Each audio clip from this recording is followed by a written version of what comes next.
अस्सलाम वालेकुम जी, मैं ਤੁਹਾਡਾ ਮੇਜ਼ਬਾਨ ਇਰਫਾਨ ਸਦੀਕ ਵੈਨਕੂਵਰ ਟਾਕ ਲੈ ਕੇ ਇੱਕ ਨਈ ਐਪੀਸੋਡ 'ਚ ਤੁਹਾਡੇ ਨਾਲ ਸ਼ਾਮਲ ਹਾਂ ਜੀ। ਅੱਜ ਸਾਡੇ ਨਾਲ ਬੜੇ ਸਾਡੇ ਪਿਆਰੇ ਦੋਸਤ ਔਰ ਬੜੇ એનર્ਜੈਟਿਕ ਸਹਾਫੀ ਪਾਕਿਸਤਾਨ ਦੀ ਜੋ ਮੌਜੂਦਾ ਸੂਰਤ ਹਾਲ ਹੈ ਉਹਨਾਂ ਦੇ ਉੱਤੇ ਉਹਨਾਂ ਦਾ ਤਜਜ਼ੀਆ ਲਵਾਂਗੇ ਜੀ। ਔਰ ਸਾਡੇ ਨਾਲ ਜਿਹੜੇ ਮਹਿਮਾਨ ਗੈਸਟ ਨੇ ਨਈਮ ਦਾਰਾ ਸਾਹਿਬ। ਨਈਮ ਦਾਰਾ ਸਾਹਿਬ, ਬਹੁਤ ਸ਼ੁਕਰੀਆ ਪ੍ਰੋਗਰਾਮ ਵੈਨਕੂਵਰ ਟਾਕ 'ਚ ਤਸ਼ਰੀਫ ਲਿਆਉਣ ਲਈ ਸਰ। Sir thank you.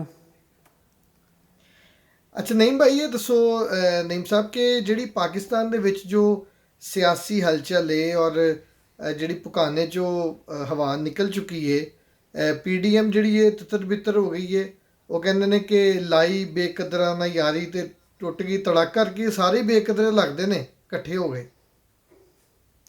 सारे बेकदरे भी ने तो मुफाद परस्त भी ने। कौम को पता चल चुका है इस चीज़ का।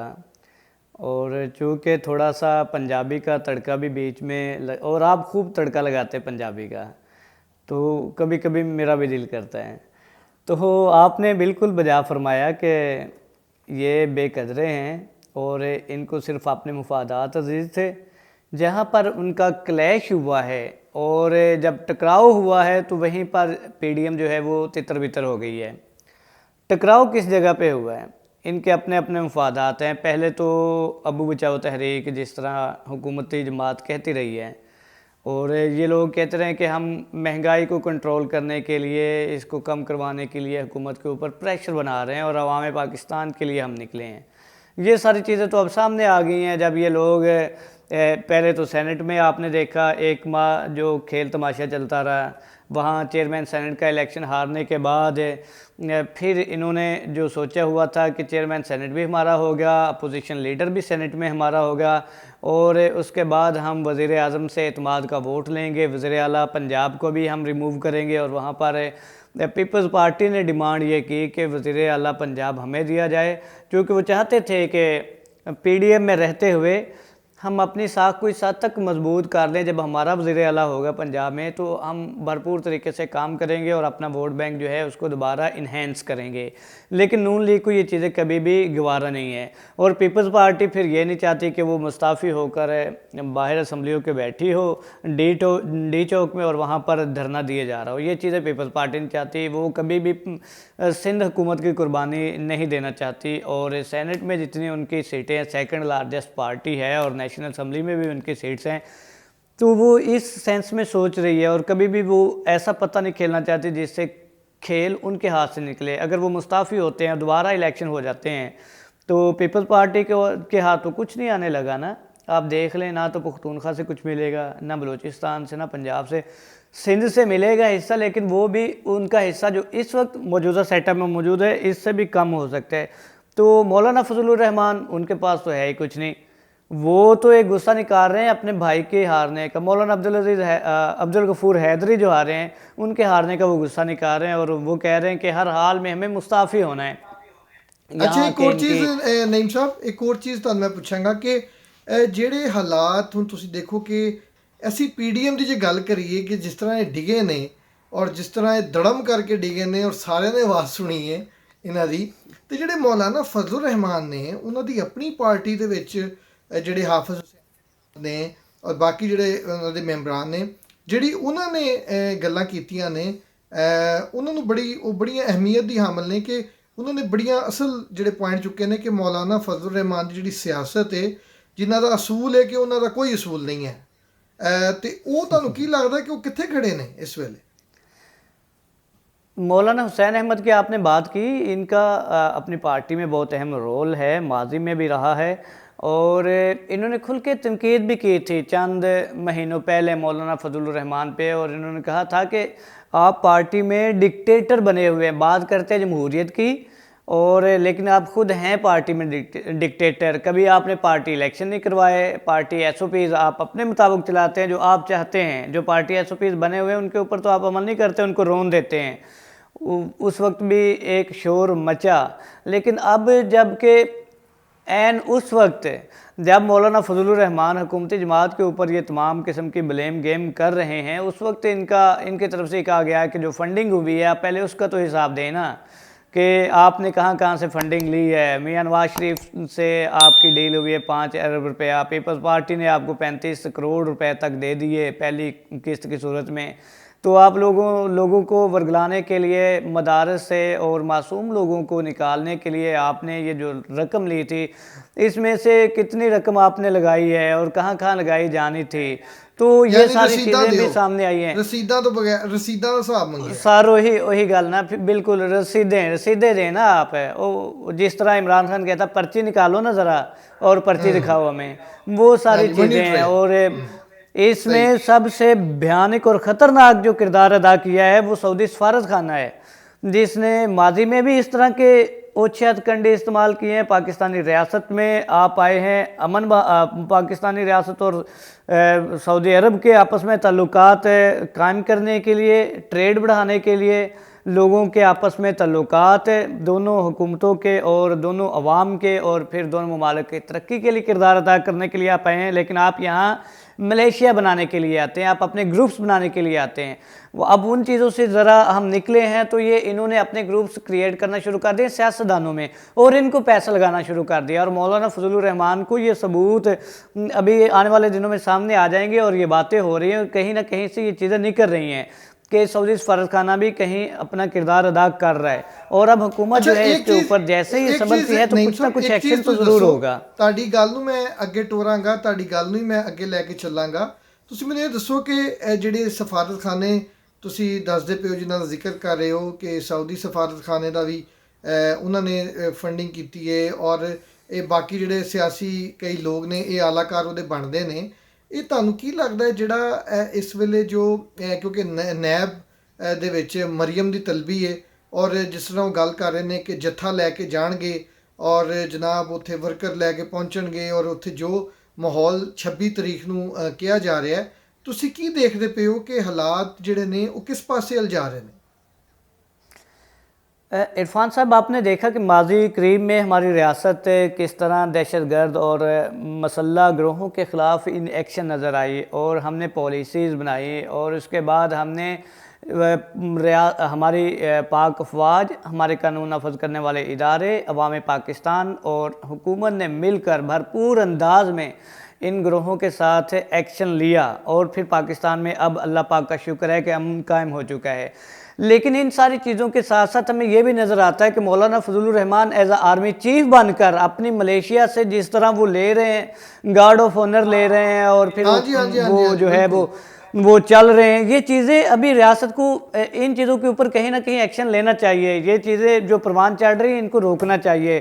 और फिर आपने देखा कि मौलाना फजल अपने तौर पर आर्मी चीफ बन गया, मतलब वो जी बिल्कुल वो बने बैठे हैं। अगर रियासत ने एक्शन नहीं लिया तो ये खतरनाक होगा इस मुल्क के लिए। बिल्कुल आप सही फरमा रहे हैं, ये इस मुल्क के लिए ख़तरनाक होगा। एक तरफ वो ये ताकत का मुजाहरा करके रियासत को चैलेंज कर रहे हैं और दिखा रहे हैं कि रियासत की हिट से एक ऊपर भी हिट होती है और वो हमारी हिट है और हम मजबूत हैं रियासत से। और इसका मुजाहरा करके वो नैब को डराते हैं कि नैब इनको जब भी कॉल करती है, एक तो ये ब्लेम करते हैं कि हुकूमत ने नैब को बोला है कि आप हमें हमारे केसेस खोलें, और दूसरा फिर ये कहते हैं कि अगर आपने हमें बुलाया तो हम आप नैब ऑफिस का घेराव करेंगे और हम तोड़ फोड़ और लाठी डंडों का इस्तेमाल करेंगे। वो चीज़ें अपनी मलेशिया के ज़रिए वो ताकत का मुजाहरा करके दिखाते हैं। अब वो प्रोटेक्ट करने चले बीबी मरियम को और वाज़े तौर पर इन्होंने ऐलान किया है कि 26 मार्च को जब नैब लाहौर में उनकी पेशी होगी तो उस वक्त ये लोग इनका दिफा करेंगे और इनके मलेशिया जो है वो इनको साथ लेकर बीबी मरियम को वहाँ पहुँचेगी। और जब ये मलेशिया के लोग वहाँ पहुँचेंगे और वहाँ पर हमारे कानून नाफज करने वाले इदारे होंगे तो फिर आप जानते हैं कि वहाँ किस तरह का माहौल बनेगा। तो इन चीज़ों से बचने के लिए जो है वो यहाँ नैब ने एक मरासला लिखा है, एक लेटर लिखा है और उसमें इन्होंने रियासत से सिक्योरिटी मांगी है। रेंजर्स हजरात जो हैं अहलकार वो वहाँ मौजूद होंगे 26 और 27 को, 2 दिन के लिए वहाँ डिप्लॉय किए जाएंगे। तो जब रेंजर्स वहाँ मौजूद होगी, हमारे मजबूत नौजवान रियासत की रेट बहाल करने के लिए वहाँ पर मौजूद होंगे तो यकीनन वहाँ इस तरह के मामलात जो पेश आ सकते हैं उनसे बचे जाने में मदद मिलेगी। लेकिन ये लोग वहाँ खून खराबा करने की कोशिश करेंगे। ये लोग चाहते हैं कि अब कोई लाशें गिरें और उन लाशों के ऊपर फिर ये उस खून के ऊपर ये सियासत करें। अब चूंकि इनकी ਨਾਲੇ सियासत का ਨਈਮ ਸਾਹਿਬ धराम तख्ता तो ਨਈਮ हो ਭਾਈ गया है। ਨਈਮ ਸਾਹਿਬ ਗੱਲ ਇਹ ਹੈ ਕਿ ਕਿਉਂਕਿ ਇਹਨਾਂ ਨੇ ਹੁਣ ਪੇਮੈਂਟ ਫੜੀ ਹੋਈ ਹੈ, ਕੁਛ ਨਾ ਕੁਛ ਤੇ ਇਹਨਾਂ ਨੇ ਕਰਨਾ ਹੈ, ਹਿਲਜੁਲ ਤੇ करना है सर उसको क्योंकि उसको जो उसको हलाल किया जाएगा। आप देखें ना, पीपल्स पार्टी रियासत के साथ टकराव नहीं चाहती। राना सनाउल्लाह मुस्लिम लीग नवाज से नायब सदर हैं अपनी जमात के, और उन्होंने बयान भी दिया है कि पीपल्स पार्टी एस्टेब्लिशमेंट से डरती है। तो वो तो कहते हैं तो हम तो एस्टेब्लिशमेंट से नहीं लड़ने वाले, हमें क्या ज़रूरत पड़ी हम अपने इदारों से टकराव करें। तो बीबी मरियम ने भी बयान दिया है। उनका ये कहना है कि पीपल्स पार्टी जो है वो एस्टेब्लिशमेंट के साथ मिलकर गेम कर रही है और मुफादात हासिल करने की कोशिश की जा रही है और इनको मुफादात मिल रहे हैं। इस पे मौलाना सिराजुल हक के साथ जब इन्होंने मीटिंग की है, बिलावल भुट्टो जरदारी ने मंसूरा पहुंचे थे गुज़श्ता रोज़, क्योंकि वो जब वहाँ पहुंचे हैं तो उन्होंने मीडिया ने जब उनसे सवाल किया तो उनका ये कहना था कि लाहौर का एक ख़ानदान है जो 1990 से इस्टेब्लिशमेंट के साथ मिलकर मुफादात हासिल कर रहा है और इस्टेब्लिशमेंट का उसके ऊपर हाथ रहा है। तो ये चीज़ें तो वाज़े तौर पर ਔਰ बिल्कुल ਤੁਸੀਂ ਇਹ बिल्कुल ਦੇਖੋ ਕਿ बिल्कुल ਨਈਮ ਸਾਹਿਬ ਕਿ ਮੈਨੂੰ ਇਹ ਲੱਗਦਾ ਪਿਆ ਹੈ ਕਿ ਆਉਣ ਵਾਲੇ ਦਿਨਾਂ ਦੇ ਵਿੱਚ ਜਿਸ ਤਰ੍ਹਾਂ ਹਾਲਾਤ ਅਨਫੋਲਡ ਹੋ ਰਹੇ ਨੇ, ਜਿਸ ਤਰ੍ਹਾਂ ਜਿਹੜੇ ਪਾਸੇ ਹਾਲਾਤ ਜਾ ਰਹੇ ਨੇ, ਮੌਲਾਨਾ ਦੀ ਸਿਆਸਤ ਮੈਨੂੰ ਲੱਗਦਾ ਹੈ ਕਿ ਵੈਸੇ ਹੀ ਖਤਮ ਹੋ ਗਈ ਹੈ, ਕਿਉਂਕਿ ਜੋ ਜਿਸ ਤਰ੍ਹਾਂ ਉਹ ਕਰ ਰਹੇ ਨੇ, ਅਗਰ ਉਹ ਸਮਝਦੇ ਨੇ ਕਿ ਉਹ ਬਹੁਤ ਵੱਡੇ ਸਿਆਸਤਦਾਨ ਨੇ, ਤੇ ਮੈਨੂੰ ਤਾਂ ਨਜ਼ਰ ਨਹੀਂ ਆ ਰਿਹਾ ਕਿਉਂਕਿ ਉਹ ਤੇ ਹੱਥਾਂ 'ਚ ਖੇਲਦੇ ਪਏ ਨੇ। ਕਦੀ ਉਹ ਮੁਸਲਿਮ ਲੀਗ ਨੂਨ ਨਾਲ ਨੱਠ ਕੇ ਚਲ ਜਾਂਦੇ ਨੇ, ਕਦੀ ਉੱਧਰੋਂ ਉੱਧਰ ਚਲ ਜਾਂਦੇ ਨੇ। ਮੌਲਾਨਾ ਸਾਹਿਬ ਦੀ ਆਣੀਆਂ ਜਾਣੀਆਂ ਸਾਰੇ ਦੇਖ ਰਹੇ ਨੇ, ਕਦੀ ਇੱਧਰ ਤੇ ਕਦੀ ਉੱਧਰ। ਸਲੀਮੁੱਲਾ ਸੇ ਕਲੀਮੁੱਲਾ ਤੇ ਕਲੀਮੁੱਲਾ ਸੇ ਸਮੀਉੱਲਾ। ਤੇ ਨਹੀਂ ਭਾਈ, ਤੁਹਾਨੂੰ ਕੀ ਲੱਗਦਾ ਹੈ ਕਿ ਜੀ ਜਿਹੜਾ ਹੁਣ ਇਸ ਵੇਲੇ ਗੌਰਮੈਂਟ ਹੈ ਉਹ ਰਿਲੈਕਸ ਨਜ਼ਰ ਆ ਰਹੀ ਹੈ?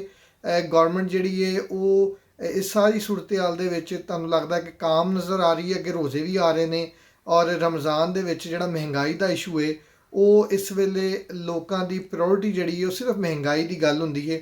ਗੌਰਮੈਂਟ ਕਿਹੜੇ ਐਸੇ ਡਰਾਸਟਿਕ ਐਕਸ਼ਨ ਲੈ ਰਹੀ ਹੈ ਤਾਂ ਕਿ ਮਹਿੰਗਾਈ ਨੂੰ ਕੰਟਰੋਲ ਕੀਤਾ ਜਾਵੇ, ਆਮ ਬੰਦੇ ਨੂੰ ਥੋੜ੍ਹੀ ਰਾਹਤ ਮਿਲ ਸਕੇ? ਆਮ ਬੰਦੇ ਦਾ ਸ਼ਾਇਦ ਸਿਆਸਤ ਨਾਲ ਉਹਨੂੰ ਕੋਈ ਇੰਟਰਸਟ ਨਹੀਂ ਰਹਿ ਗਿਆ, ਉਹਨੂੰ ਸਿਰਫ ਅਗਰ ਇੰਟਰਸਟ ਹੈ ਇਸ ਗੱਲ 'ਚ ਕਿ ਉਹਦੇ ਜਿਹੜੇ ਖਰਚੇ, ਉਹਦੇ ਜਿਹੜੇ ਹਾਲਾਤ ਨੇ, ਜਿਹੜੀ ਮਹਿੰਗਾਈ ਹੈ ਉਹਨੂੰ ਕੰਟਰੋਲ ਕੀਤਾ ਜਾ ਸਕੇ। ਤੁਸੀਂ ਕੀ ਸਮਝਦੇ ਹੋ ਕਿ ਜਿਹੜੀ ਗੌਰਮੈਂਟ ਕਿਹੜੇ ऐसे स्टेप ले रही है? जी बिल्कुल, जिस तरह पीडीएम का शराजा बखरा हुआ है और ये तितर बितर हुए हैं तो अब हुकूमत को भी कुछ सांस मिला है।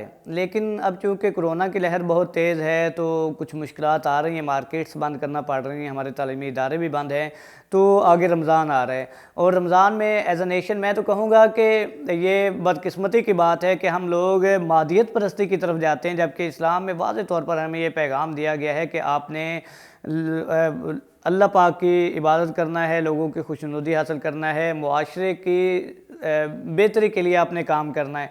तो जब हम मुनाफाखोरी की लालच में आकर चीज़ों की कीमतें दुगनी तिगनी और 100% तक बढ़ा देते हैं तो फिर तो हम अल्लाह की खुशनुदी तो शायद हासिल करने में नहीं कर सकते। इस सेंस में हम उस वक्त ही कर सकते हैं जब हम लोगों के लिए आसानियाँ पैदा करें। तो एक तरफ तो हमारे लोगों का ये जहन है और दूसरी तरफ हुकूमत भी कोशिश कर रही है। 7.5 अरब का पैकेज अनाउंस किया है वफाक ने महंगाई को रमज़ान के दौरान कंट्रोल करने के लिए, और साथ में चूँकि सूबों के पास अपने इख्तियारात हैं तो पंजाब हुकूमत ने भी ऐलान कर दिया है 7 अरब का पैकेज है। तो हुकूमती पैकेज और हुकूमती डंडों के बावजूद होना ये चाहिए कि अवाम खुद जो दुकानदार हैं, जो मुनाफाखोर हैं, उनको ये सोचना चाहिए कि अल्लाह ताला का कुर्ब हासिल करने का ये महीना है तो हमें लोगों के लिए आसानियाँ पैदा करनी चाहिए। तो ये सोचते हुए उनको चीज़ों की जो आप गिरावट ना करें, कीमतें अपनी उस हद तक बरकरार रखें और थोड़ा सा मुनाफा ले लें जितनी की वो इजाज़त हो सकती है। लेकिन ये क्या करते हैं, ये तो बहुत ज़्यादा मुनाफा हड़प करने की कोशिश करते हैं और कोशिश करते हैं कि साल का ही हम सारा मुनाफा इसी महीने में हासिल कर लें। तो ये चीज़ें चलती रहेंगी। हुकूमत जो है वो डंडा उठाकर मार्केटों का विज़िट करती रहेगी, हुकूमती नुमाइंदे, और ये लोग कहीं ना कहीं लोगों को कट लगाते रहेंगे। तो ये आंख मचोली का खेल जारी रहेगा। लेकिन ऐसा बिल्कुल होना सही नहीं चाहिए। है। नईम साहब, आपका प्रोग्राम में तशरीफ़ आवरी का बहुत बहुत शुक्रिया। ਜੀ ਤੁਹਾਡੇ ਨਾਲ ਹੁਣ ਮਿਲਦੇ ਰਹਾਂਗੇ ਤੁਹਾਡੇ ਨਾਲ, ਕਿਉਂਕਿ ਜਿਹੜੇ ਸਿਆਸੀ ਹਲਚਲ ਹੈ ਉੱਤੇ ਗੱਲ ਹੁੰਦੀ ਰਹੇਗੀ, ਔਰ ਆਉਣ ਵਾਲੇ ਦਿਨਾਂ ਦੇ ਵਿੱਚ ਵੀ ਤੁਹਾਡੇ ਕੋਲ ਜਿਹੜੀ ਲੇਟੈਸਟ ਅਪਡੇਟ ਹੈ ਉਹ ਲੈਂਦੇ ਰਵਾਂਗੇ। ਬਹੁਤ ਬਹੁਤ ਸ਼ੁਕਰੀਆ। ਉਮੀਦ ਤਾਂ ਇਹੀ ਕਰਦੇ ਹਾਂ ਜੀ ਕਿ ਪਾਕਿਸਤਾਨ ਜਿਹੜਾ, ਕਿਉਂਕਿ 23 ਮਾਰਚ ਹਾਲੇ ਕੱਲ੍ਹ ਗੁਜ਼ਰ ਕੇ ਗਿਆ, ਔਰ ਪਾਕਿਸਤਾਨ ਦੇ ਰਿਪਬਲਿਕ ਡੇ ਦੇ ਉੱਤੇ ਪਾਕਿਸਤਾਨ ਜ਼ਿੰਦਾਬਾਦ, ਪਾਕਿਸਤਾਨ ਪਾਇੰਦਾਬਾਦ। ਔਰ ਵੈਨਕੂਵਰ ਟਾਕ ਜਿੰਨੇ ਵੀ ਲੋਕ ਦੇਖਦੇ ਪਏ ਨੇ, ਹੱਸਦੇ ਰਹੋ ਵਸਦੇ ਰਹੋ। ਸਾਡਾ ਪ੍ਰੋਗਰਾਮ ਸ਼ੇਅਰ ਵੀ ਕਰੋ, ਲਾਈਕ ਵੀ ਕਰੋ, ਅਤੇ ਕਮੈਂਟ ਬਾਕਸ ਦੇ ਵਿੱਚ ਆਪਣੇ ਕਮੈਂਟਸ ਵੀ ਜ਼ਰੂਰ ਦੇਣਾ। ਸਾਨੂੰ ਪਤਾ ਲੱਗਦਾ ਰਹਿੰਦਾ ਕਿ ਸਾਡਾ ਪ੍ਰੋਗਰਾਮ ਕੈਸਾ ਚੱਲ ਰਿਹਾ ਹੈ। ਤਦ ਤੱਕ ਲਈ ਆਪਣਾ ਖਿਆਲ ਰੱਖਣਾ, ਸਾਨੂੰ ਆਪਣੀਆਂ ਦੁਆਵਾਂ 'ਚ ਜ਼ਰੂਰ ਯਾਦ ਰੱਖਣਾ। ਨਈਮ ਸਾਹਿਬ, ਤੁਹਾਡਾ ਪ੍ਰੋਗਰਾਮ ਦੇ ਵਿੱਚ ਤਸ਼ਰੀਫ ਆਵਰੀ ਦਾ ਬਹੁਤ ਬਹੁਤ ਸ਼ੁਕਰੀਆ। ਤੁਹਾਡੇ ਨਾਲ ਫਿਰ ਪ੍ਰੋਗਰਾਮ 'ਚ ਮੁਲਾਕਾਤ ਹੋਏਗੀ।